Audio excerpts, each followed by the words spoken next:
ਸਤਿ ਸ਼੍ਰੀ ਅਕਾਲ ਬੱਚਿਓ। ਅੱਜ ਆਪਾਂ NTSC 2016 ਵਾਲਾ ਸਟੇਟ ਲੈਵਲ ਪੇਪਰ ਹੱਲ ਕਰਾਂਗੇ। ਉਹਦੇ ਵਿੱਚੋਂ ਆਪਾਂ ਸਾਇੰਸ ਵਾਲਾ ਪੋਰਸ਼ਨ ਹੱਲ ਕਰਾਂਗੇ। ਸਟਾਰਟ ਕਰਦੇ ਹਾਂ ਬੇਟਾ। ਅਗਰ ਕਿਸੇ ਨੇ 2015 ਵਾਲਾ ਪੇਪਰ ਨਹੀਂ ਦੇਖਿਆ ਤਾਂ ਉਹ ਇਸੇ ਚੈਨਲ ਦੇ ਥਰੂ ਦੇਖ ਸਕਦਾ ਹੈ। ਅੱਜ ਆਪਾਂ 2016 ਵਾਲਾ ਕਰਾਂਗੇ, ਠੀਕ ਹੈ ਜੀ। ਸਟਾਰਟ ਕਰੀਏ। ਭੌਤਿਕ ਵਿਗਿਆਨ ਫਿਜ਼ਿਕਸ ਤੋਂ ਆਪਾਂ ਸਟਾਰਟ ਕਰਦੇ ਹਾਂ। ਧਰਤੀ ਦੇ ਗੋਲ ਚੱਕਰ ਵਿੱਚ ਇੱਕ ਚੱਕਰ ਲਗਾ ਰਹੇ ਉਪਗ੍ਰਹਿ ਦੀ ਗਤੀ ਊਰਜਾ Ex ਹੈ। ਘੱਟ ਤੋਂ ਘੱਟ ਹੋਰ ਕਿੰਨੀ ਊਰਜਾ ਨਾਲ ਇਹ ਧਰਤੀ ਦੇ ਚੱਕਰ ਤੋਂ ਬਾਹਰ ਜਾ ਸਕਦਾ ਹੈ, ਠੀਕ ਹੈ ਵੀ। ਗਤੀ ਊਰਜਾ, ਠੀਕ ਹੈ, ਕਿੰਨੀ ਊਰਜਾ ਨਾਲ ਬਾਹਰ ਜਾ ਸਕਦਾ ਜਦੋਂ ਇਹਦੇ 'ਤੇ ਸੈਂਟਰੀਪੀਟਲ ਫੋਰਸ ਲੱਗੂਗੀ ਤਾਂ ਬਾਹਰ ਜਾਊਗਾ ਇਹ, ਮਤਲਬ ਅਭਿਕੇਂਦਰੀ ਬਲ, ਠੀਕ ਹੈ ਨਾ। ਸੈਂਟਰੀਫਿਊਗਲ ਅਪਕੇਂਦਰੀ ਬਲ ਲੱਗੂਗਾ ਤਾਂ ਇਹ ਬਾਹਰ ਜਾਊਗਾ। ਅਭਿਕੇਂਦਰੀ ਬਲ ਨਾਲ ਇਹ ਵਿੱਚ ਘੁੰਮਦਾ ਰਹੂਗਾ, ਠੀਕ ਹੈ। ਤਾਂ Ex ਇਹਦੀ ਹੈਗੀ ਆ ਦੁੱਗਣੀ ਗਤੀਜ ਊਰਜਾ ਨਾਲ ਇਹ ਬਾਹਰ ਜਾ ਸਕਦਾ। ਤਾਂ 2 Ex ਨਾਲ ਇਹ ਚੱਕਰ ਤੋਂ ਬਾਹਰ ਜਾ ਸਕਦਾ। Ex ਇਹਦੇ ਕੋਲ ਪਹਿਲਾਂ ਹੈਗੀ ਆ, ਤਾਂ ਹੋਰ ਇਹਨੂੰ ਕਿੰਨੀ ਊਰਜਾ ਦੀ ਲੋੜ ਹੈ? Ex ਹੋਰ ਗਤੀਜ ਊਰਜਾ ਦੀ ਲੋੜ ਹੈ। ਇਹਦੇ ਲਈ ਸਹੀ ਆਪਸ਼ਨ 3rd ਬਣੇਗੀ। ਅਗਲਾ ਕੁਐਸਚਨ, ਜੇਕਰ ਬਿਜਲੀ ਸਰਕਟ ਵਿੱਚ 9 ਓਮ ਰੋਧਕ ਤੇ 36 ਵਾਟ ਬਿਜਲੀ ਸ਼ਕਤੀ ਨਸ਼ਟ ਹੁੰਦੀ ਹੈ ਤਾਂ 2 ਓਮ ਪ੍ਰਤੀਰੋਧ ਦੇ ਸਿਰਿਆਂ ਦੇ ਵਿਚਕਾਰ ਪੋਟੈਂਸ਼ੀਅਲ ਅੰਤਰ ਕਿੰਨਾ ਹੁੰਦਾ? ਦੇਖੋ ਇਹਦੇ ਅਕਰੋਸ ਆਪਾਂ ਪਤਾ ਕਰਨਾ ਪੋਟੈਂਸ਼ੀਅਲ ਅੰਤਰ, ਮਤਲਬ V ਆਪਾਂ ਨੇ ਪਤਾ ਕਰਨੀ ਹੈ। V = IR ਹੁੰਦਾ, ਆਪਾਂ ਨੂੰ ਪਤਾ ਹੈ ਓਮ ਦੇ ਨਿਯਮ ਤੋਂ, ਠੀਕ ਹੈ। R ਆਪਾਂ ਨੂੰ ਤਾਂ 2 ਓਮ ਆਪਾਂ ਨੂੰ ਕਰੰਟ ਚਾਹੀਦਾ I, ਠੀਕ ਹੈ। ਕਰੰਟ ਆਪਾਂ ਇਸ ਸਰਕਟ ਤੋਂ ਕੱਢਾਂਗੇ ਵੀ ਕਿੰਨਾ ਨਿਕਲਦਾ, ਠੀਕ ਹੈ ਬੇਟਾ। ਆਹ ਯਾਦ ਰੱਖਣਾ V = IR। ਆਪਾਂ ਜੇ I ਕੱਢ ਲੈਂਦੇ ਹਾਂ ਤਾਂ ਆਪਾਂ ਕਰੰਟ ਕੱਢ ਲਾਂਗੇ, ਠੀਕ ਹੈ ਨਾ। ਚਲੋ I ਕੱਢ ਲਾਂਗੇ, ਕਰੰਟ ਕੱਢ ਲਾਂਗੇ, ਫਿਰ ਆਪਾਂ ਪੋਟੈਂਸ਼ੀਅਲ ਅੰਤਰ ਕੱਢ ਸਕਦੇ ਹਾਂ। ਚਲੋ P ਆਪਾਂ ਨੂੰ ਦੇ ਰੱਖਿਆ 36 ਵਾਟ ਪਾਵਰ, ਮਤਲਬ ਸ਼ਕਤੀ 36 ਵਾਟ ਆਪਾਂ ਨੂੰ ਦਿੱਤੀ ਹੋਈ ਹੈ। ਕਿਹਦੇ ਅਕਰੋਸ ਦਿੱਤੀ ਹੋਈ ਹੈ ਵੀ? R ਆਪਾਂ ਨੂੰ ਕਿੰਨਾ ਦਿੱਤਾ ਹੋਇਆ? 9 ਓਮ। ਇਹਦੇ ਅਕਰੋਸ ਆਪਾਂ ਨੂੰ ਪਾਵਰ ਦਿੱਤੀ ਹੋਈ ਹੈ। ਆਪਾਂ ਨੂੰ ਪਤਾ ਜਿਹੜੀ ਸ਼ਕਤੀ ਹੁੰਦੀ ਆ P = VI ਹੁੰਦੀ ਹੈ, ਜਾਂ ਆਪਾਂ V ਨੂੰ ਜਾਂ IR ਭਰ ਦਈਏ, ਇਹ ਹੁੰਦੀ ਆ I² R, ਠੀਕ ਹੈ। ਇਹਨੂੰ I1 ਲੈ ਲਓ ਕਿਉਂਕਿ ਇਹ 9 ਓਮ ਦੇ ਅਕਰੋਸ, ਇਹਨੂੰ I1 ਲੈ ਲੈਣਾ, ਠੀਕ ਹੈ ਬੇਟਾ। ਅੱਗੇ ਤਾਂ ਫਿਰ I² ਕਿਹਦੇ ਬਰਾਬਰ ਹੋ ਜਾਊਗਾ? P/R। P ਕਿੰਨਾ? 36 ਬਟਾ R ਕਿੰਨਾ? 9, ਮਤਲਬ 4 ਦੇ। I² ਬਰਾਬਰ 4 ਦੇ ਤਾਂ I ਬਰਾਬਰ 2 ਐਂਪੀਅਰ। I ਬਰਾਬਰ ਕਿਹਦੇ ਹੋਊਗਾ? 2 ਐਂਪੀਅਰ। ਮਤਲਬ ਜਿਹੜਾ 9 ਓਮ ਵਾਲਾ ਰਜਿਸਟਰ ਲੱਗਿਆ ਹੋਇਆ, ਪ੍ਰਤੀਰੋਧ ਲੱਗਿਆ ਹੋਇਆ, ਉਹਦੇ ਵਿੱਚੋਂ ਦੀ ਕਿੰਨਾ ਕਰੰਟ ਪਾਸ ਕਰ ਰਿਹਾ ਹੈ? 2 ਐਂਪੀਅਰ। ਕਲੀਅਰ ਹੈ ਬੇਟਾ। ਹੁਣ ਆਪਾਂ 6 ਓਮ ਵਾਲੇ ਰਜਿਸਟੈਂਸ ਦੇ ਵਿੱਚ ਦੇਖਦੇ ਹਾਂ, ਇਹਦੇ ਵਿੱਚੋਂ ਦੀ ਕਿੰਨਾ ਕਰੰਟ ਪਾਸ ਕਰਦਾ ਹੈ। ਆਪਾਂ ਨੂੰ ਪਤਾ ਹੈ V = IR ਹੁੰਦਾ, ਠੀਕ ਹੈ ਨਾ। ਤਾਂ ਆਪਾਂ ਇਹ ਲਾਵਾਂਗੇ formula IR I1 R1 I2 R2 ਬਰਾਬਰ ਰੱਖਾਂਗੇ ਦੋਨੇ, ਕਿਉਂਕਿ ਵੋਲਟੇਜ ਬਰਾਬਰ ਕਰਾਂਗੇ ਆਪਾਂ। I1 ਕਿੰਨਾ ਕੱਢਿਆ ਵੀ ਆਪਾਂ? 2। R1 ਜਿਹਦੇ ਕ੍ਰੋਸ ਕੱਢਿਆ ਉਹ 9 ਹੈ, ਠੀਕ ਹੈ। ਉਸ ਤੋਂ ਬਾਅਦ ਦੂਜਾ ਕਿੰਨਾ ਕਰੰਟ ਆਪਾਂ ਨੇ ਪਤਾ ਕਰਨਾ? I2 ਹੈ, ਇਹਦੇ ਕ੍ਰੋਸ ਹੈ ਵੀ 6 ਦੇ, 6 ਓਮ ਦੇ, ਠੀਕ ਹੈ। ਤਾਂ ਇਹ 9 ਦੂਣੀ 18 ਹੋ ਗਿਆ, 6 ਇੱਧਰ ਆ ਕੇ ਭਾਗ 'ਚ ਹੋ ਜੂਗਾ। I2 ਬਰਾਬਰ ਕਿੰਨਾ ਹੋ ਗਿਆ? 18 ਨੂੰ 6 ਨਾਲ ਭਾਗ ਕਰ ਦਾਂਗੇ 3 ਐਂਪੀਅਰ ਕਰੰਟ ਆ ਜਿਹੜਾ ਉਹ I2 ਹੈ। ਮਤਲਬ ਜਿਹੜਾ 6 ਓਮ ਦੇ ਪ੍ਰਤੀਰੋਧ ਦੇ ਥਰੂ ਲੰਘ ਰਿਹਾ ਹੈ ਉਹ ਕਿੰਨਾ ਹੈ? 3 ਐਂਪੀਅਰ। 9 ਐਂਪੀਅਰ ਦੇ ਕਿੰਨਾ ਲੰਘ ਰਿਹਾ ਸੀ? 2। ਟੋਟਲ ਕਿੰਨਾ ਹੋ ਗਿਆ ਵੀ? 2 ਤੇ 3 5 ਐਂਪੀਅਰ। ਮਤਲਬ ਟੋਟਲ ਕਰੰਟ ਆ ਜਿਹੜਾ ਸਰਕਟ ਦੇ ਵਿੱਚ ਕਿੰਨਾ ਹੈ? 5 ਐਂਪੀਅਰ। ਇਹੀ ਕੱਢਣਾ ਸੀ ਨਾ ਆਪਾਂ। ਹੁਣ ਆਪਾਂ ਕੀ ਕੱਢਣੀ ਆ? ਵੋਲਟੇਜ ਕਿਹਦੇ ਅਕਰੋਸ? V = IR ਹੁੰਦਾ, ਕਿਹਦੇ ਅਕਰੋਸ ਕੱਢਣੀ ਆ? ਰਜਿਸਟੈਂਸ ਆਪਾਂ ਨੂੰ 2 ਓਮ ਦਿੱਤਾ ਹੋਇਆ। I ਆਪਾਂ 5 ਕੱਢ ਲਿਆ, ਰਜਿਸਟੈਂਸ ਆਪਣੇ ਕੋਲ 2 ਓਮ ਹੈ, ਤਾਂ 5 ਦੂਣੀ 10 ਵੋਲਟ ਆਊਗੀ, ਠੀਕ ਹੈ। ਪੋਟੈਂਸ਼ੀਅਲ ਅੰਤਰ 2 ਓਮ ਰੋਧਕ ਦੇ ਸਿਰਿਆਂ ਦੇ ਵਿਚਕਾਰ 10 ਵੋਲਟ ਆਏਗਾ। ਤਾਂ ਇਹਦੇ ਲਈ ਸਹੀ ਆਪਸ਼ਨ 3rd ਆਪਸ਼ਨ 10 ਵੋਲਟ। ਅਗਲਾ ਕੁਐਸਚਨ, H ਮੀਟਰ ਉੱਚੀ ਟਾਵਰ ਬੁਰਜ ਤੋਂ ਇੱਕ ਗੇਂਦ ਸੁੱਟੀ ਗਈ, ਉਸ ਨੇ ਧਰਤੀ 'ਤੇ ਪਹੁੰਚਣ ਲਈ T ਸੈਕਿੰਡ ਦਾ ਸਮਾਂ ਲਗਾਇਆ। T/3 ਸੈਕਿੰਡ 'ਤੇ ਇਹ ਗੇਂਦ ਧਰਤੀ ਤੋਂ ਕਿੰਨੀ ਉਚਾਈ 'ਤੇ ਸੀ? ਕਿਸ ਉਚਾਈ 'ਤੇ ਸੀ? ਠੀਕ ਹੈ ਵੀ। ਇਹਦੇ ਲਈ ਆਪਾਂ ਜਿਹੜਾ ਫਾਰਮੂਲਾ ਵਰਤਾਂਗੇ ਉਹ ਵਰਤਾਂਗੇ ਐਸ ਬਰਾਬਰ U T plus half A T square. ਏ ਆ ਜਿਹੜਾ ਉਹ ਪ੍ਰਵੇਗ ਆ, ਇੱਥੇ ਗੁਰਤਾ ਪ੍ਰਵੇਗ ਬਣ ਜੂ ਉਹ ਐਫ ਜੀ ਟੀ ਸਕੇਅਰ ਬਣ ਜੂਗਾ। ਠੀਕ ਹੈ, ਯੂ ਆਪਣੇ ਕੋਲ 0 ਹੈ। ਠੀਕ ਹੈ, ਇਨੀਸ਼ੀਅਲ ਵੈਲੋਸਿਟੀ ਮਤਲਬ ਆਰੰਭਕ ਵੇਗ ਆ ਜਿਹੜਾ ਉਹ 0 ਹੈ ਇੱਥੇ। ਠੀਕ ਹੈ ਨਾ, ਪਹਿਲਾਂ ਤਾਂ ਕੋਈ ਵੇਗ ਨਹੀਂ, ਉੱਥੋਂ ਬਾਅਦ 'ਚ ਆਪਾਂ ਲਾਇਆ। ਠੀਕ ਹੈ, 0 ਹੈ ਤਾਂ ਐਸ ਆ ਜਿਹੜਾ ਉਹ ਜਨਰਲੀ ਕਿਹਦੇ ਬਰਾਬਰ ਬਣ ਜੂ, ਹਾਫ ਜੀ ਟੀ ਸਕੇਅਰ ਦੇ ਬਣ ਜੂਗਾ। ਠੀਕ ਹੈ ਜੀ, ਤਾਂ ਐਸ ਨੂੰ ਆਪਾਂ ਨੂੰ ਕੀ ਕਹਿ ਰਹੇ ਨੇ, ਉਹ ਐਚ ਉਚਾਈ ਤੋਂ ਡਿੱਗਿਆ ਗਿਆ ਹੈ।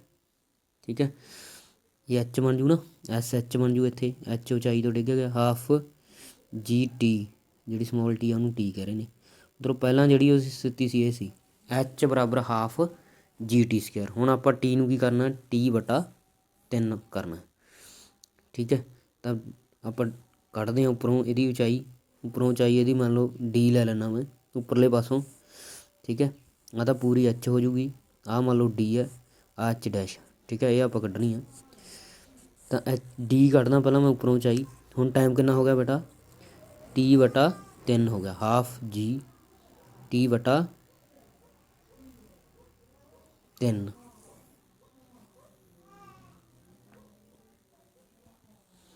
ਤਿੰਨ ਦਾ ਸਕੇਅਰ ਵੀ ਹੋ ਗਿਆ ਨਾ, ਇਹਦਾ ਸਕੇਅਰ ਵੀ ਕਰਨਾ, ਹਾਫ ਜੀ ਟੀ ਸਕੇਅਰ। ਉੱਧਰੋਂ ਕਿੰਨਾ ਬਣ ਜੂ, 1/2 ਜੀ ਟੀ ਦਾ ਸਕੇਅਰ ਬਟਾ 9।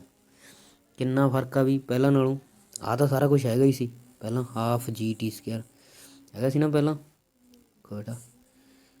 ਇਹ ਤਾਂ ਆਪਣੇ ਕੋਲ ਪਹਿਲਾਂ ਐਚ ਸੀ ਜਦੋਂ, ਉਦੋਂ ਆਹ ਸਾਰਾ ਹੈਗਾ ਹੀ ਸੀ। ਕਿੰਨਾ ਫਰਕ ਪੈ ਗਿਆ, ਮਤਲਬ ਕੀ ਹੋ ਗਿਆ, ਇਹ ਪਹਿਲਾਂ ਨਾਲੋਂ 9ਵਾਂ ਹਿੱਸਾ ਹੋ ਗਿਆ, ਐਚ ਬਟਾ 9। ਮਤਲਬ ਜਿਹੜਾ ਡੀ ਆ ਇਹ ਕਿੰਨਾ ਹੋ ਗਿਆ, ਐਚ ਬਟਾ 9 ਹੋ ਗਿਆ। ਠੀਕ ਹੈ, ਇਹ ਡੀ ਐਚ ਬਟਾ 9 ਹੋ ਗਿਆ। ਹੁਣ ਐਚ ਚੋਂ ਕੱਢ ਦਾਂਗੇ ਤਾਂ ਇੰਨੀ ਐਚ ਡੈਸ਼ ਕਿਵੇਂ ਨਿਕਲੂਗਾ, ਐਚ ਚੋਂ ਨਿਕਲ ਕੇ ਐਚ ਚੋਂ ਇਸ ਨੂੰ ਕੱਢ ਦਾਂਗੇ ਤਾਂ ਆਪਣੇ ਕੋਲ ਐਚ ਡੈਸ਼ ਆ ਜਾਊਗਾ, ਧਰਤੀ ਤੋਂ ਉਚਾਈ ਆ ਜੂਗੀ ਇਹਦੀ। ਠੀਕ ਹੈ, ਤਾਂ ਆਪਾਂ ਕੱਢ ਦਿੰਦੇ ਹਾਂ ਐਚ ਮਾਈਨਸ ਐਚ ਬਟਾ 9, ਉੱਤਮ ਲੈ ਲਾਂਗੇ 9 ਆ ਜੂਗਾ, 9 ਐਚ ਮਾਈਨਸ ਐਚ ਮਤਲਬ 8/9 ਐਚ। ਇੰਨੀ ਉਚਾਈ 'ਤੇ ਇਹ ਆ ਜੂਗਾ, ਟੀ ਬਟਾ 3 ਸੈਕਿੰਡ, ਧਰਤੀ ਤੋਂ ਇੰਨੀ ਉਚਾਈ 'ਤੇ ਹੋਊਗਾ 8/9 ਐਚ ਮੀਟਰ। ਇਹਦੇ ਲਈ ਸਹੀ ਆਪਸ਼ਨ ਕਿਹੜੀ ਬਣਨੀ ਸੀ, ਤੀਜੀ ਆਪਸ਼ਨ ਇਹਦੇ ਲਈ ਸਹੀ ਬਣਨੀ ਸੀ। ਅਗਲਾ ਕੁਐਸਚਨ, ਇੱਕ ਕਣ ਸਮਾਨ ਚੱਕਰਾਕਾਰ ਗਤੀ ਵਿੱਚ ਹੈ, ਚੱਕਰ ਦੀ ਸਤਹ ਦੇ ਕਿਸ ਬਿੰਦੂ ਉੱਤੇ ਕਣ ਦੀ ਕੋਣੀ ਸੰਵੇਗ ਸੁਰੱਖਿਅਣ ਰਹੇਗੀ। ਠੀਕ ਹੈ, ਐਂਗੂਲਰ ਮੋਮੈਂਟਮ ਆ ਜਿਹੜਾ ਉਹ ਸੇਮ ਰਹੂਗਾ। ਕਿੱਥੇ ਰਹੂਗਾ ਬੇਟਾ, ਇਹ ਤਾਂ ਸੌਖਾ ਹੀ ਸੀ, ਚੱਕਰ ਦੇ ਕੇਂਦਰ 'ਤੇ ਐਂਗੂਲਰ ਮੋਮੈਂਟਮ ਆ ਜਿਹੜਾ ਉਹ ਸੇਮ ਰਹੂਗਾ, ਸੰਵੇਗ ਕੋਣ ਦੇ ਵਿੱਚ ਸੰਵੇਗ। ਠੀਕ ਹੈ, ਅਗਲਾ ਕੁਐਸਚਨ ਦੇਖੋ ਬੇਟਾ, ਕਿਸੇ ਵਸਤੂ ਦਾ ਪੁੰਜ 100 ਕਿਲੋਗ੍ਰਾਮ ਹੈ, ਉਸ ਦੇ ਵੇਗ ਨੂੰ 2 ਮੀਟਰ ਪ੍ਰਤੀ ਸੈਕਿੰਡ ਤੋਂ 6 ਮੀਟਰ ਪ੍ਰਤੀ ਸੈਕਿੰਡ ਤੱਕ ਵਧਾਉਣ ਲਈ ਕਿੰਨਾ ਕਾਰਜ ਕਰਨਾ ਪਵੇਗਾ। ਕਾਰਜ ਹੁੰਦਾ ਜਿਹੜਾ ਵਰਕ ਡਨ, ਉਹ ਹੁੰਦਾ ਬਲ ਗੁਣਾ ਵਿਸਥਾਪਨ। ਬਲ ਆਪਾਂ ਫੋਰਸ ਐਫ ਨਾਲ ਦਰਸਾਉਂਦੇ ਹਾਂ, ਵਿਸਥਾਪਨ ਨੂੰ ਆਪਾਂ ਐਸ ਨਾਲ ਦਰਸਾਉਂਦੇ ਹਾਂ। ਠੀਕ ਹੈ, ਇਹ ਆਪਾਂ ਨੂੰ ਦੋਨੋਂ ਚੀਜ਼ਾਂ ਚਾਹੀਦੀਆਂ, ਆਪਾਂ ਨੂੰ ਬਲ ਵੀ ਕੱਢਣਾ ਪਊ ਅਤੇ ਆਪਾਂ ਨੂੰ ਵਿਸਥਾਪਨ ਵੀ ਕੱਢਣਾ ਪਊ। ਪਹਿਲਾਂ ਆਪਾਂ ਵਿਸਥਾਪਨ ਕੱਢਦੇ ਹਾਂ, ਦੇਖੋ ਬੇਟਾ ਕਿਵੇਂ। ਇਹਦੇ ਲਈ ਆਪਣੇ ਕੋਲ ਫਾਰਮੂਲਾ ਹੁੰਦਾ ਵੀ ਸਕੇਅਰ ਮਾਈਨਸ ਯੂ ਸਕੇਅਰ ਬਰਾਬਰ 2AS ਹੁੰਦਾ, ਜੀ ਲਵਾਂਗੇ ਇੱਥੇ ਆਪਾਂ ਏ ਨੂੰ, ਪ੍ਰਵੇਗ ਹੁੰਦਾ ਏ, ਆਪਾਂ ਇੱਥੇ ਗੁਰਤਾ ਪ੍ਰਵੇਗ ਲਵਾਂਗੇ। ਠੀਕ ਹੈ ਬੇਟਾ, ਤਾਂ ਵੀ ਸਕੇਅਰ ਮਾਈਨਸ ਯੂ ਸਕੇਅਰ ਬਰਾਬਰ 2GS। ਵੀ ਸਕੇਅਰ ਮਤਲਬ ਬਾਅਦ ਵਾਲਾ ਵੇਗ ਕਿੰਨਾ, ਅਤੇ ਯੂ ਮਤਲਬ ਪਹਿਲਾਂ ਵਾਲਾ ਵੇਗ ਕਿੰਨਾ। ਬਾਅਦ ਵਾਲਾ ਕਿੰਨਾ ਵੀ 6 ਦਾ ਸਕੇਅਰ ਕਰਾਂਗੇ 36, ਪਹਿਲਾਂ ਵਾਲਾ ਕਿੰਨਾ ਸੀ 2 ਦਾ ਸਕੇਅਰ ਕਰਾਂਗੇ 4, ਮਤਲਬ 2GS। ਹੁਣ ਆਪਾਂ ਐਸ ਕੱਢਣਾ, ਐਸ ਕਿਹਦੇ ਬਰਾਬਰ ਹੋ ਜੂ, ਆ ਘਟਾ ਕਰਕੇ 32, 2G ਇੱਧਰ ਗੁਣਾ 'ਚ ਉੱਧਰ ਜਾ ਕੇ ਭਾਗ ਹੋ ਜੂ, 32/2G, ਜਾਂ ਆਪਾਂ ਕੱਟ ਦਈਏ ਕਿੰਨਾ ਬਣ ਜੂ ਬੇਟਾ ਇਹ 16/G ਇੱਥੇ ਗੁਰਤਾ ਪ੍ਰਵੇਗ ਹੈ। ਠੀਕ ਹੈ, ਜਿਹੜਾ ਵਿਸਥਾਪਨ ਆਪਣੇ ਕੋਲ ਆ ਗਿਆ 16/G ਆ ਗਿਆ। ਹੁਣ ਆਪਾਂ ਕੀ ਕੱਢਣਾ, ਬਲ। ਇਹ ਆਪਣੀ ਕਾਪੀ 'ਚ ਲਿਖ ਲਓ ਵੀ ਵਿਸਥਾਪਨ ਕਿੰਨਾ ਹੈ, 16/G ਹੈ। ਅੱਗੇ ਕੀ ਕੱਢਣਾ ਬੇਟਾ ਆਪਾਂ, ਬਲ ਕਿਹਦੇ ਬਰਾਬਰ ਹੁੰਦਾ, F=ma। ਇਹ ਆਪਾਂ ਨੂੰ ਦੂਜਾ ਨਿਯਮ ਕਹਿੰਦਾ ਨਿਊਟਨ ਦਾ। ਇਹ ਆਪਾਂ ਇੱਥੇ ਪ੍ਰਵੇਗ ਨੂੰ ਆਪਾਂ ਕੀ ਲਿਖ ਰਹੇ ਹਾਂ, ਗੁਰਤਾ ਪ੍ਰਵੇਗ, mg। ਐਮ ਕਿੰਨਾ ਆਪਣੇ ਕੋਲ 100, ਮਤਲਬ 100G। ਬਾਲ ਇੰਨਾ ਹੈ 100 ਜੀ। ਤਾਂ ਵਰਕ ਡਨ ਮਤਲਬ ਕਾਰਜ ਆ ਜਿਹੜਾ ਉਹ ਕਿਹਦੇ ਬਰਾਬਰ ਹੁੰਦਾ, ਫੋਰਸ ਬਾਲ ਗੁਣਾ ਵਿਸਥਾਪਨ। ਬਾਲ ਆਪਣੇ ਕੋਲ 100 ਜੀ ਹੈ, ਵਿਸਥਾਪਨ ਆਪਾਂ ਕਿੰਨਾ ਕੱਢਿਆ ਸੀ ਵੀ 1600 ਬਟਾ ਜੀ, ਜੀ ਨਾਲ ਜੀ ਕੱਟੀ ਜਾਊ, 100 ਨੂੰ 16 ਨਾਲ ਗੁਣਾ ਕਰ ਦਾਂਗੇ ਤਾਂ 1600 ਜੂਲ ਜਿਹੜਾ ਕਾਰਜ ਲੱਗੂਗਾ ਉਸ ਦੇ ਵੇਗ ਨੂੰ 2 ਮੀਟਰ ਪ੍ਰਤੀ ਸੈਕਿੰਡ ਤੋਂ 6 ਮੀਟਰ ਪ੍ਰਤੀ ਸੈਕਿੰਡ ਤੱਕ ਵਧਾਉਣ ਲਈ ਉਹ ਕਿੰਨਾ ਲੱਗੂਗਾ, 1600 ਜੂਲ ਲੱਗੂਗਾ। ਕਿੰਨੀ ਆਪਸ਼ਨ ਹੈ, ਥਰਡ ਆਪਸ਼ਨ ਇਹਦੇ ਲਈ ਸਹੀ ਬਣੇਗੀ। ਅਗਲਾ, ਇੱਕ ਡਾਇਪਟਰ ਉਸ ਲੈਂਜ ਦੀ ਸ਼ਕਤੀ ਹੈ ਜਿਸ ਦੀ ਫੋਕਸ ਦੂਰੀ 1 ਮੀਟਰ ਹੈ। ਇਹਦਾ ਪਤਾ ਹੀ ਹੈ ਨਾ, ਕਿਉਂਕਿ ਲੈਂਜ ਦੀ ਸ਼ਕਤੀ P ਉਹ ਫੋਕਸ ਦੂਰੀ ਦੇ ਉਲਟ ਅਨੁਪਾਤੀ ਹੁੰਦੀ ਹੈ। ਜੇ ਇਹ 1 ਹੈ ਤਾਂ ਵੀ 1 ਹੈ, ਠੀਕ ਹੈ ਬੇਟਾ। ਇਹਦੀ ਫੋਕਸ ਦੂਰੀ ਕਿੰਨੀ ਆਊਗੀ, 1 ਮੀਟਰ। ਅਗਲਾ ਕੁਐਸਚਨ, ਕਿਸੇ AC ਜਨਰੇਟਰ ਅਤੇ DC ਜਨਰੇਟਰ ਵਿੱਚ ਮੂਲ ਅੰਤਰ ਹੈ ਕਿ DC ਜਨਰੇਟਰ ਉੱਚੀ ਵੋਲਟਤਾ ਪੈਦਾ ਕਰਦਾ ਹੈ, AC ਜਨਰੇਟਰ ਉੱਚੀ ਵੋਲਟਤਾ ਪੈਦਾ ਕਰਦਾ ਹੈ। AC ਜਨਰੇਟਰ ਵਿੱਚ ਵਿਭੇਜਿਤ ਰਿੰਗ ਹੁੰਦੇ ਹਨ, ਜਦੋਂ ਕਿ DC ਜਨਰੇਟਰ ਵਿੱਚ ਦਿਸ਼ਾ ਪਰਿਵਰਤਕ ਹੁੰਦਾ ਹੈ। AC ਜਨਰੇਟਰ ਵਿੱਚ ਬਿਜਲ ਚੁੰਬਕ ਹੁੰਦਾ, ਪਰ DC ਜਨਰੇਟਰ ਵਿੱਚ ਸਥਾਈ ਚੁੰਬਕ ਹੁੰਦਾ ਹੈ। ਕਿਹੜਾ ਸਹੀ ਹੈ ਬੇਟਾ ਇਹਦੇ ਲਈ, ਥਰਡ ਆਪਸ਼ਨ ਸਹੀ ਹੈ ਕਿ AC ਜਨਰੇਟਰ ਅਤੇ DC ਜਨਰੇਟਰ ਆਪਾਂ ਪੜ੍ਹਦੇ ਹਾਂ ਬਿਜਲੀ ਧਾਰਾ ਅਤੇ ਚੁੰਬਕੀ ਪ੍ਰਭਾਵ ਚੈਪਟਰ ਦੇ ਵਿੱਚ। AC ਜਨਰੇਟਰ ਦੇ ਵਿੱਚ ਵਿਭੇਜਿਤ ਰਿੰਗ ਹੁੰਦੇ ਨੇ, ਡਿਵਾਈਡ ਕੀਤੇ, ਠੀਕ ਹੈ, ਜਦੋਂ ਕਿ DC ਜਨਰੇਟਰ ਵਿੱਚ ਦਿਸ਼ਾ ਪਰਿਵਰਤਕ ਹੁੰਦਾ ਹੈ। ਤਾਂ ਇਹਦੇ ਲਈ ਥਰਡ ਆਪਸ਼ਨ ਸਹੀ ਬਣੇਗੀ। ਅਗਲਾ, 60 ਗ੍ਰਾਮ ਦੀ 500 ਮੀਟਰ ਪ੍ਰਤੀ ਸੈਕਿੰਡ ਵੇਗ ਨਾਲ ਚੱਲਦੀ ਬੰਦੂਕ ਦੀ ਗੋਲੀ ਨੂੰ 0.015 ਸੈਕਿੰਡ ਵਿੱਚ ਵਿਰਾਮ ਅਵਸਥਾ ਵਿੱਚ ਲਿਆਂਦਾ ਗਿਆ ਹੈ, ਇਸ ਦਾ ਆਵੇਗ ਇੰਪਲਸ ਕਿੰਨਾ ਹੋਏਗਾ। ਇੰਪਲਸ ਹੁੰਦਾ ਜਿਹੜਾ ਫੋਰਸ ਆ ਜਿਹੜੀ ਉਹ ਕਿੰਨੇ ਸਮੇਂ ਤੱਕ ਲੱਗੀ, ਮਤਲਬ ਫੋਰਸ ਇਨਟੂ ਟਾਈਮ, ਇਹ ਹੁੰਦਾ ਇੰਪਲਸ, ਠੀਕ ਹੈ। ਟਾਈਮ ਆਪਣੇ ਕੋਲ ਪਤਾ ਹੈ, ਆਪਾਂ ਨੇ ਬਲ ਕੱਢਣਾ, ਫੋਰਸ ਕੱਢਣਾ, ਠੀਕ ਹੈ। ਆਪਾਂ ਨੇ ਬਲ ਕੱਢਣਾ, ਠੀਕ ਹੈ ਨਾ, ਬਲ ਆਪਾਂ ਕੱਢ ਲੈਂਦੇ ਹਾਂ, ਠੀਕ ਹੈ। ਨਿਊਟਨ ਦਾ ਨਾਲ ਆਪਾਂ ਨੂੰ ਦੂਜਾ ਆਉਂਦਾ F = ma। ਇਹ ਇੱਥੇ ਗੁਰਤਾ ਪ੍ਰਵੇਗ ਹੁੰਦਾ, ਇਹ ਕੀ ਹੁੰਦਾ, ਐਕਸਲੇਸ਼ਨ, ਗੁਰਤਾ ਪ੍ਰਵੇਗ, ਪ੍ਰਵੇਗ, ਇਹ ਐਕਸਲੇਸ਼ਨ ਹੁੰਦਾ, ਪ੍ਰਵੇਗ ਹੁੰਦਾ। ਪ੍ਰਵੇਗ ਕੀ ਹੁੰਦਾ ਵੀ ਵੈਲੋਸਿਟੀ ਦਾ ਚੇਂਜ ਇਨ ਵੈਲੋਸਿਟੀ, ਵੇਗ ਦੇ ਵਿੱਚ ਪਰਿਵਰਤਨ ਦੀ ਦਰ ਨੂੰ ਪ੍ਰਵੇਗ ਬੋਲਦੇ ਨੇ ਨਾ। ਤਾਂ ਮੈਂ ਇਹਨੂੰ ਕੀ ਲਿਖੂੰਗਾ, V/T। M ਆਪਣੇ ਕੋਲ 60 ਹੈ, 60 ਨੂੰ ਕਿਲੋਗ੍ਰਾਮ 'ਚ ਬਦਲਾਂਗੇ 60/1000। V ਆਪਣੇ ਕੋਲ ਕਿੰਨਾ ਹੈ, 500। T ਆਪਣੇ ਕੋਲ ਕਿੰਨਾ 0.015, ਮਤਲਬ ਗੁਣਾ 1000 ਕਰ ਦਾਂਗੇ, ਉੱਪਰ ਵਗ ਜੂਗਾ 1000, 1000 ਨਾਲ 1000 ਕੱਟਿਆ ਗਿਆ। ਉਦੋਂ ਬਾਅਦ ਇਹਨੂੰ ਕੱਟ ਦਿਓ, 5 × 15, 12 × 5 = 60। ਆਪਾਂ ਇਸੇ ਦੀ ਕੱਟ ਦੀ 3 × 3 = 3, 4 = 12, 4 × 5 = 20, ਮਤਲਬ ਕਿੰਨਾ ਬਣ ਗਿਆ ਵੀ ਇਹ ਬਲ 2000 ਨਿਊਟਨ। ਬਲ ਇੱਥੋਂ ਕਿੰਨਾ ਨਿਕਲ ਗਿਆ 2000 ਨਿਊਟਨ ਆ ਗਿਆ, ਠੀਕ ਹੈ ਵੀ। ਪਹਿਲਾਂ ਆਪਾਂ ਕੀ ਕੀਤਾ, ਫਾਰਮੂਲਾ ਲਾਇਆ F = ma ਵਾਲਾ, ਨਿਊਟਨ ਦਾ ਦੂਜਾ ਨਿਯਮ ਆਪਾਂ ਨੂੰ ਕਹਿੰਦਾ ਇਹ। ਤਾਂ ਇਹ ਆ ਜਿਹੜਾ ਪ੍ਰਵੇਗ ਉਹ ਕਿਹਦੇ ਬਰਾਬਰ ਹੁੰਦਾ, ਬਲ ਦੀ ਵੈਲੋਸਿਟੀ ਦੀ ਪਰਿਵਰਤਨ ਦੀ ਦਰ, ਮਤਲਬ ਵੇਗ ਦੀ ਪਰਿਵਰਤਨ ਦੀ ਦਰ, ਮਤਲਬ V/T ਦੇ। ਤਾਂ V/T ਦੀ ਵੈਲਿਊ ਭਰਤੀ, M ਨੂੰ ਆਪਾਂ ਗ੍ਰਾਮ ਦਿੱਤਾ ਸੀ, ਕਿਲੋਗ੍ਰਾਮ 'ਚ ਬਦਲ ਰਿਹਾ, 60/1000 ਕਰ ਲਿਆ, 500 ਆਪਣੇ ਕੋਲ ਵੇਗ ਦਿੱਤਾ ਸੀ, 0.015 ਨੂੰ ਖੋਲ੍ਹ ਲਿਆ, ਠੀਕ ਹੈ। ਕੱਟ ਕੇ ਆਪਣੇ ਕੋਲ ਕਿੰਨਾ ਆ ਗਿਆ, 2000 ਨਿਊਟਨ, ਠੀਕ ਹੈ ਬੇਟਾ। ਮਤਲਬ ਬਲ ਆਪਣੇ ਕੋਲ 2000 ਨਿਊਟਨ ਆ ਗਿਆ। ਅਤੇ ਟਾਈਮ ਆਪਾਂ ਨੂੰ ਪਤਾ ਹੀ ਆ, ਤਾਂ ਇੰਪਲਸ ਕਿੰਨਾ ਆ ਜਾਊਗਾ I, ਬਲ ਆਪਣੇ ਕੋਲ 2000 ਆ ਗਿਆ, I ਕਿੰਨਾ, ਟਾਈਮ ਕਿੰਨਾ ਵੀ 0.015, ਮਤਲਬ 15/1000, ਠੀਕ ਹੈ। 3 ਜ਼ੀਰੋਆਂ ਨੇ ਕੱਟੀਆਂ ਜਾਣਗੀਆਂ, 15 × 2 = 30 ਨਿਊਟਨ ਸੈਕਿੰਡ।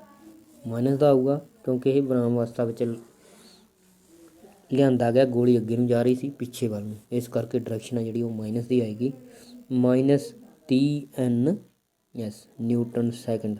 ਤਾਂ ਇਹਦੇ ਲਈ ਸਹੀ ਆਪਸ਼ਨ ਸੈਕਿੰਡ ਆਏਗੀ। ਅਗਲਾ ਕੁਐਸਚਨ, ਰੇਡੀਓ ਐਕਟਿਵ ਯੂਰੇਨੀਅਮ ਦਾ ਥੋਰੀਅਮ ਵਿੱਚ ਰੇਡੀਓ ਐਕਟਿਵ ਨਾਵਕਿਕ ਹੈ ਡੀਕੇ ਹੇਠ ਲਿਖੇ ਸਮੀਕਰਨ ਦੁਆਰਾ ਦਰਸਾਇਆ ਜਾਂਦਾ ਹੈ। ਸਮੀਕਰਨ ਵਿੱਚ X ਕੀ ਹੋਏਗਾ, ਇਹ ਤੁਹਾਨੂੰ ਮੈਂ ਪਹਿਲਾਂ ਵੀ ਦੱਸਿਆ ਸੀ ਵੀ ਜਦੋਂ ਇਹ ਨਿਊਕਲੀਅਰ ਰਸਾਇਣਿਕ ਸਮੀਕਰਨ ਆਉਂਦੀ ਹੈ ਉਹਦੇ ਵਿੱਚ ਪਰਮਾਣੂ ਪੁੰਜ ਆ ਜਿਹੜੇ ਅਤੇ ਪਰਮਾਣੂ ਅੰਕ ਬਰਾਬਰ ਹੋਣਾ ਚਾਹੀਦਾ, ਠੀਕ ਹੈ ਬੇਟਾ। ਮਤਲਬ ਆਪਾਂ ਨੂੰ ਕੀ ਚਾਹੀਦਾ, 38 238 ਇੱਧਰ ਆ ਤਾਂ 238 ਹੀ ਇੱਧਰਲੇ ਪਾਸੇ ਹੁਣ 234 ਹੈਗਾ ਤਾਂ 4 ਹੋਰ ਆਊਗਾ। ਐਕਸ ਇਹੋ ਜਿਹਾ ਆਊਗਾ ਜਿਹਦਾ ਪਰਮਾਣੂ ਪੁੰਜ 4 ਹੋਊਗਾ।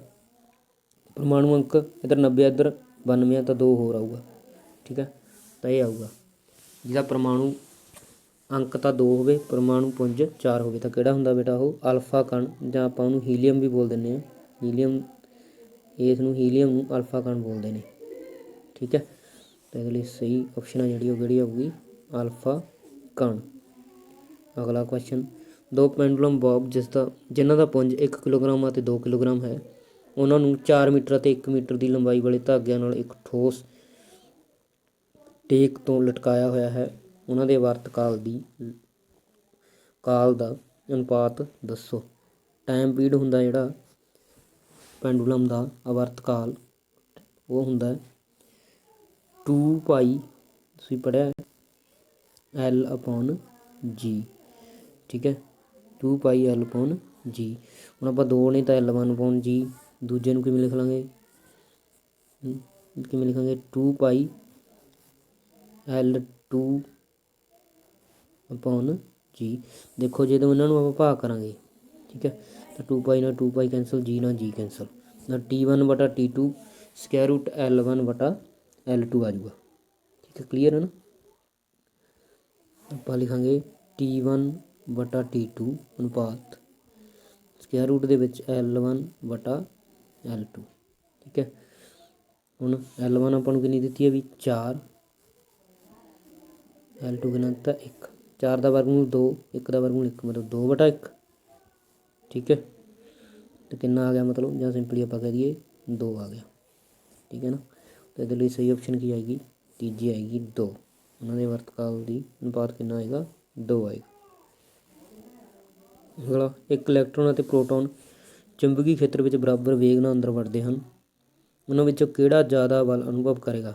ਇਲੈਕਟ੍ਰੋਨ ਪ੍ਰੋਟੋਨ ਕੁਝ ਕਿਹਾ ਨਹੀਂ ਜਾ ਸਕਦਾ, ਦੋਨੋਂ ਬਰਾਬਰ ਬਲ ਅਨੁਭਵ ਕਰਨਗੇ। ਦੋਨੋਂ ਚਾਰਜ ਪਾਰਟੀਕਲ ਨੇ, ਦੋਨਾਂ 'ਤੇ ਚਾਰਜ ਆ ਤਾਂ ਬਰਾਬਰ ਬਲ ਦੋਨਾਂ 'ਤੇ ਲੱਗੂਗਾ, ਬਰਾਬਰ ਚਾਰਜ ਆ ਦੋਨਾਂ 'ਤੇ। ਕਿਸੇ ਵਸਤੂ ਨੂੰ ਉੱਤਰ ਲੈਂਜ ਦੇ ਸਾਹਮਣੇ ਸਮਾਨ ਆਕਾਰ ਦਾ ਵਾਸਤਵਿਕ ਪ੍ਰਤੀਬਿੰਬ ਪ੍ਰਾਪਤ ਕਰਨ ਲਈ ਕਿੱਥੇ ਰੱਖਣਾ ਪਵੇਗਾ। ਇਹ ਤਾਂ ਬਹੁਤ ਸੌਖਾ ਬੇਟਾ, ਆਪਾਂ ਕੀਤਾ ਹੋਇਆ। ਕਿੱਥੇ ਕੀਤਾ, ਪ੍ਰਕਾਸ਼ ਦੇ ਪਰਿਵਰਤਨ ਅਤੇ ਪਰਿਵਰਤਨ 'ਤੇ। ਕਿੱਥੇ ਰੱਖਣਾ ਪਵੇਗਾ ਉਹਨੂੰ, ਦੁੱਗਣੀ ਫੋਕਸ ਦੂਰੀ 'ਤੇ। ਜੇ ਆਪਾਂ ਉਹਨੂੰ ਦੁੱਗਣੀ ਫੋਕਸ ਦੂਰੀ 'ਤੇ ਰੱਖਾਂਗੇ ਤਾਂ ਲੈਂਜ ਦੇ ਸਾਹਮਣੇ, ਠੀਕ ਹੈ, ਇੱਥੇ ਫੋਕਸ ਆ ਜਾਊਗਾ, ਇੱਥੇ 2F ਆ ਜਾਂਦਾ, ਤਾਂ ਉਹਦਾ ਪ੍ਰਤੀਬਿੰਬ ਆ ਜਿਹੜਾ ਉਹ ਜਿੱਡੀ ਵਸਤੂ ਆ ਉਹਦੇ ਸਮਾਨ ਆਕਾਰ ਦਾ ਹੀ ਪ੍ਰਤੀਬਿੰਬ ਬਣਦਾ ਹੈ। ਠੀਕ ਹੈ ਵੀ, ਐਵੇਂ ਇੱਧਰਲੇ ਪਾਸੇ ਪ੍ਰਤੀਬਿੰਬ ਬਣ ਜਾਂਦਾ ਉਹਦਾ ਸਮਾਨ ਆਕਾਰ ਦਾ, ਜਿੱਡੀ ਵਸਤੂ ਓਡਾ ਹੀ ਪ੍ਰਤੀਬਿੰਬ ਬਣ ਜਾਂਦਾ ਇੱਥੇ। ਠੀਕ ਹੈ, ਤਾਂ ਇਸ ਕਰਕੇ ਉਹਨੂੰ ਕਿੱਥੇ ਰੱਖਣਾ ਪਵੇਗਾ, ਦੁੱਗਣੀ ਫੋਕਸ ਦੂਰੀ 'ਤੇ ਰੱਖਣਾ ਪਵੇਗਾ।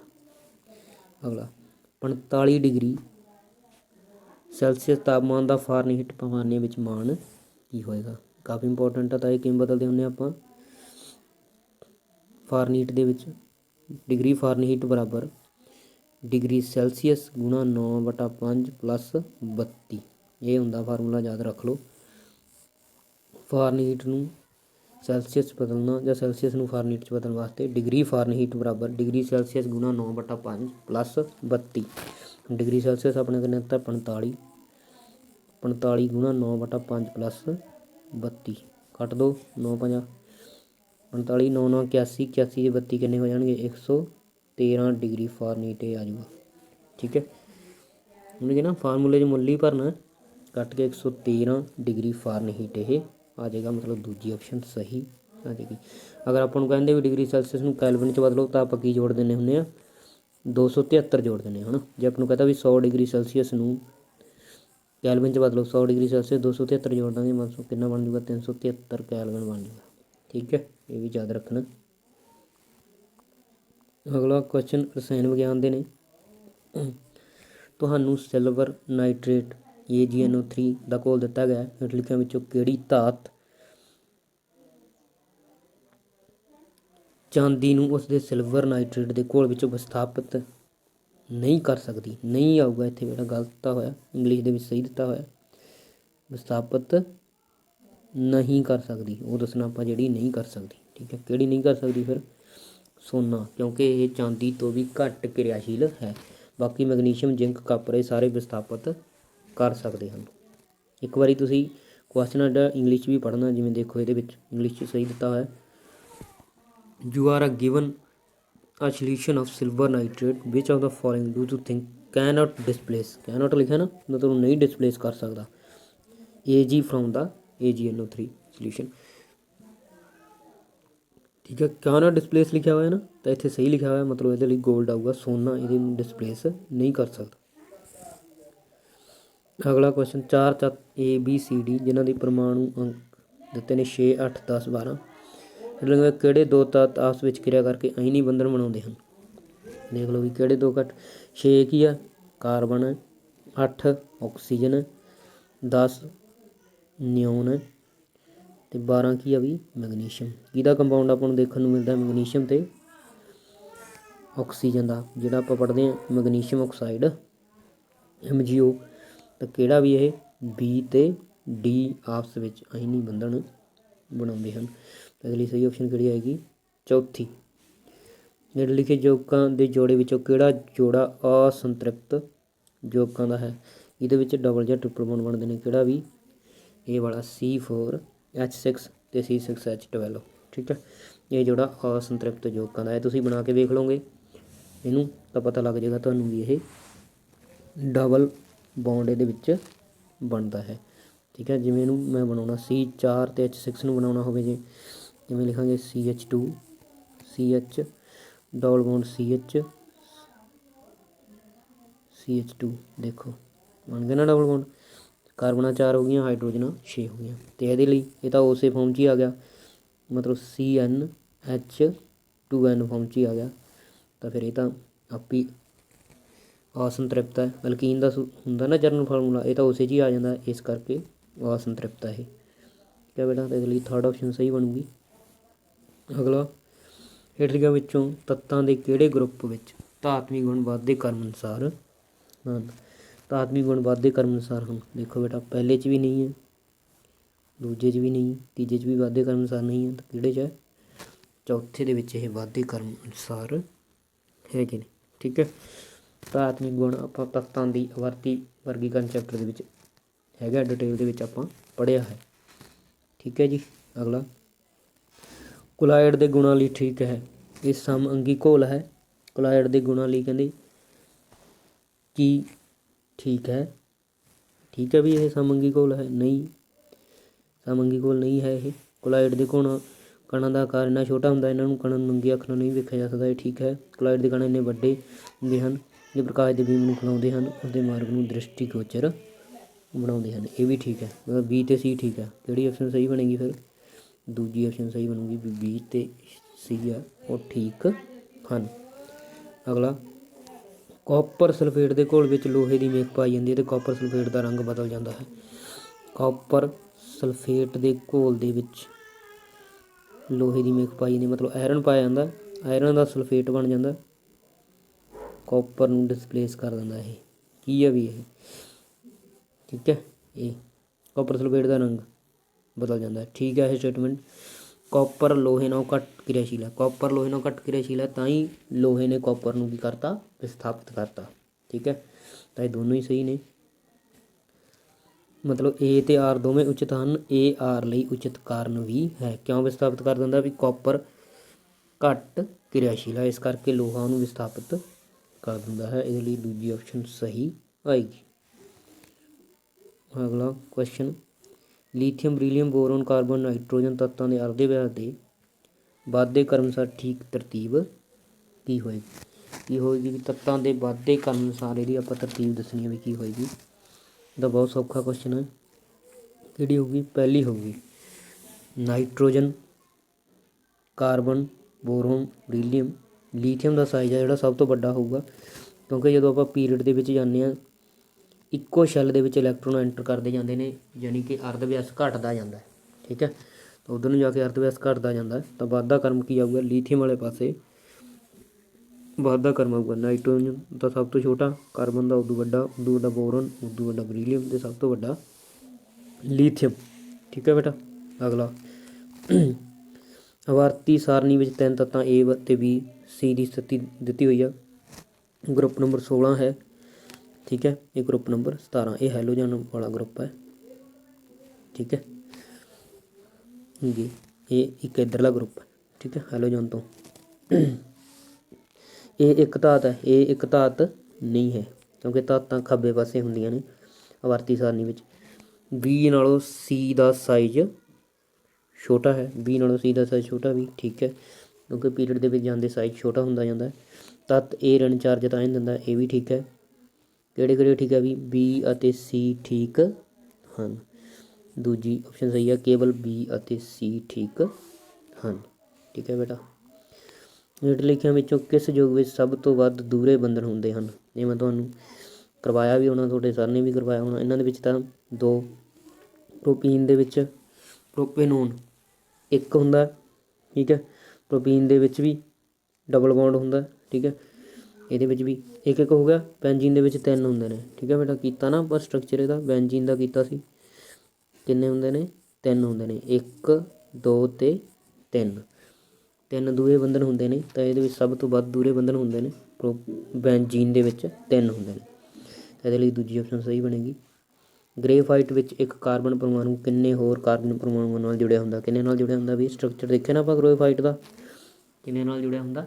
3 ਕਾਰਬਨ ਨਾਲ 1 ਕਾਰਬਨ ਜੁੜਿਆ ਹੁੰਦਾ ਹੈ। ਅਗਲਾ ਇਹ ਫਿਰ ਤੁਹਾਡਾ ਪਹਿਲਾਂ 2015 ਵਾਲੇ ਪੇਪਰ ਦੇ ਵਿੱਚ ਵੀ ਆਇਆ ਸੀ, 9ਵੀਂ ਦੇ ਵਿੱਚ ਇਹ।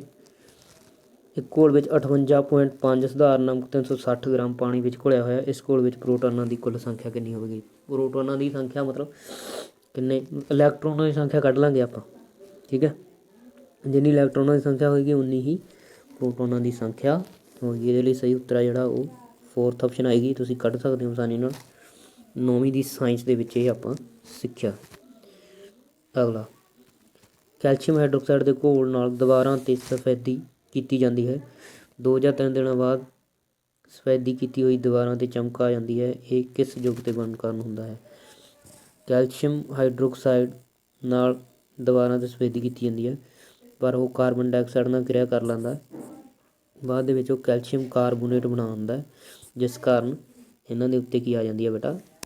ਚਮਕ ਆ ਜਾਂਦੀ ਹੈ। ਕੈਲਸ਼ੀਅਮ ਕਾਰਬੋਨੇਟ ਦੇ ਵਾਟਰ ਦੇ ਵਿੱਚ ਬਣ ਜਾਂਦਾ ਇਹ, ਅਤੇ ਕੈਲਸ਼ੀਅਮ ਕਾਰਬੋਨੇਟ ਦੇ ਬਣਨ ਕਰਕੇ ਇਸ ਦੇ ਉੱਪਰ ਚਮਕ ਆ ਜਾਂਦੀ ਹੈ। ਇਹਦੇ ਲਈ ਸਹੀ ਆਪਸ਼ਨ ਕਿਹੜੀ ਬਣਨੀ ਸੀ? ਦੂਜੀ।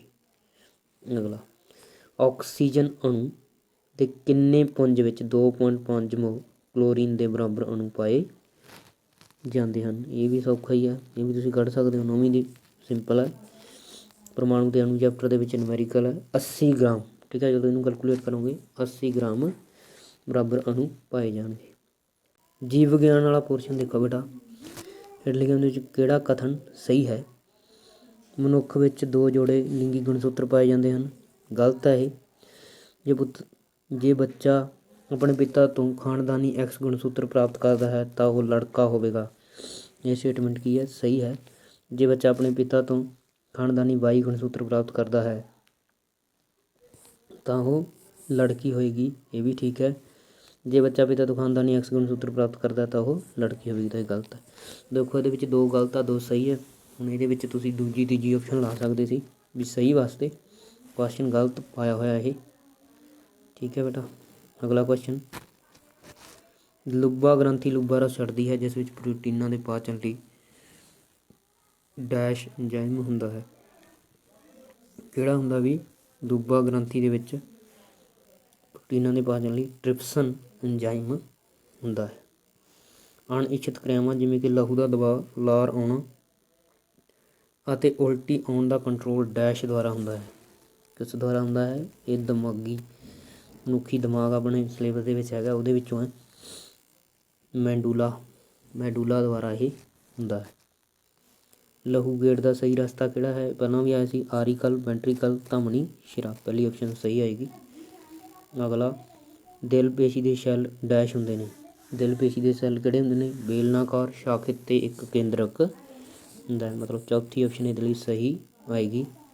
ਅਗਲਾ, ਹੇਠ ਲਿਖਿਆਂ ਵਿੱਚੋਂ ਲਸੀਕਾ ਦੀ ਕਿਹੜੀ ਵਿਸ਼ੇਸ਼ਤਾ ਠੀਕ ਹੈ? ਇਹ ਲਹੂ ਦੇ ਪਲਾਜ਼ਮਾ ਵਰਗੀ ਰੰਗਹੀਨ ਅਤੇ ਇਸ ਵਿੱਚ ਘੱਟ ਪ੍ਰੋਟੀਨ ਹੁੰਦੀ ਹੈ।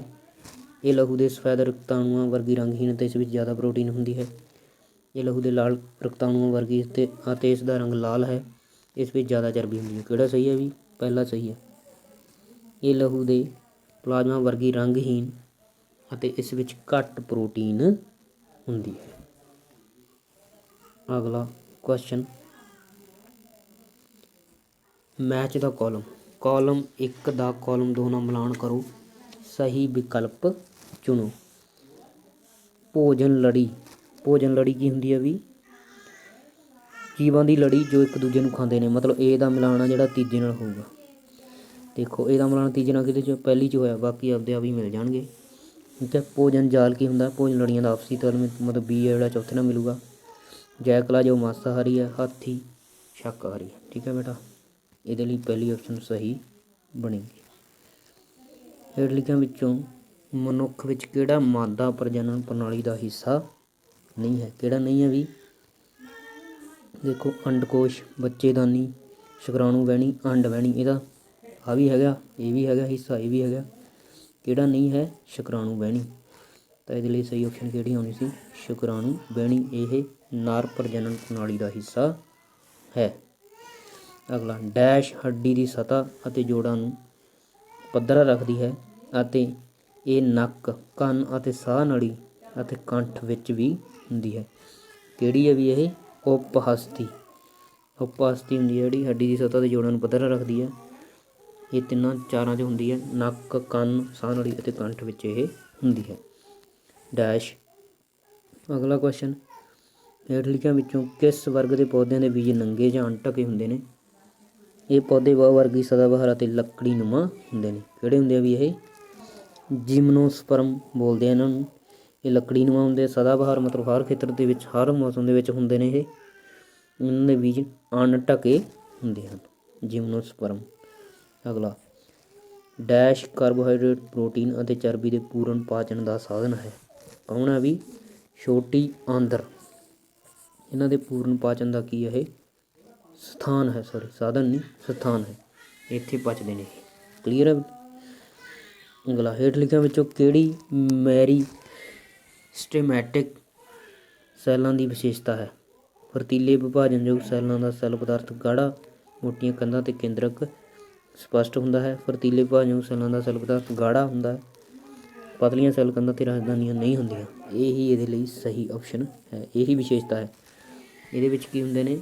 ਇਹਨਾਂ ਸੈੱਲਾਂ ਵਿੱਚ ਫੁਰਤੀਲੇ ਵਿਭਾਜਨਯੋਗ ਸੈੱਲਾਂ ਦਾ ਸੈੱਲ ਪਦਾਰਥ ਗਾੜਾ ਹੁੰਦਾ, ਪਤਲੀਆਂ ਸੈੱਲ ਕੰਧਾਂ ਹੁੰਦੀਆਂ ਅਤੇ ਰਾਜਧਾਨੀਆਂ ਨਹੀਂ ਹੁੰਦੀਆਂ। ਠੀਕ ਹੈ। ਅਗਲਾ, ਆਲੂ ਅਤੇ ਘਾਹ ਦੀਆਂ ਤਿੜਾਂ ਕਿਸ ਦੀਆਂ ਉਦਾਹਰਨ ਹਨ? ਆਲੂ ਦੀਆਂ ਜਿਹੜੀਆਂ ਸ਼ਾਖਾਂ ਹੁੰਦੀਆਂ ਕਿਤੇ ਘਾਹ ਦੇ ਜਿਹੜੇ ਅਲੱਗ ਜਿਹੇ ਪਾਰਟ ਨਿਕਲਦੇ ਨੇ, ਉਹ ਕੀ ਨੇ? ਸਮਜਾਤ ਅੰਗ ਨੇ, ਇੱਕੋ ਜਿਹੇ। ਠੀਕ ਹੈ ਬੇਟਾ, ਹੋਮੋਲੋਜੀਅਸ ਔਰਗਨਸ। ਅਗਲਾ, ਹੇਠ ਲਿਖਿਆਂ ਵਿੱਚੋਂ ਕਿਹੜਾ ਪੌਦਾ ਸਲਫਰ ਡਾਈਆਕਸਾਈਡ ਤੋਂ ਸੰਵੇਦਨਸ਼ੀਲ ਹੈ? ਠੀਕ ਹੈ, ਕਿਹੜਾ ਵੀ? ਲਾਈਕੇਨ। ਇਹ ਪੌਦਾ ਸਲਫਰ ਡਾਈਆਕਸਾਈਡ ਤੋਂ ਸੰਵੇਦਨਸ਼ੀਲ ਹੈ।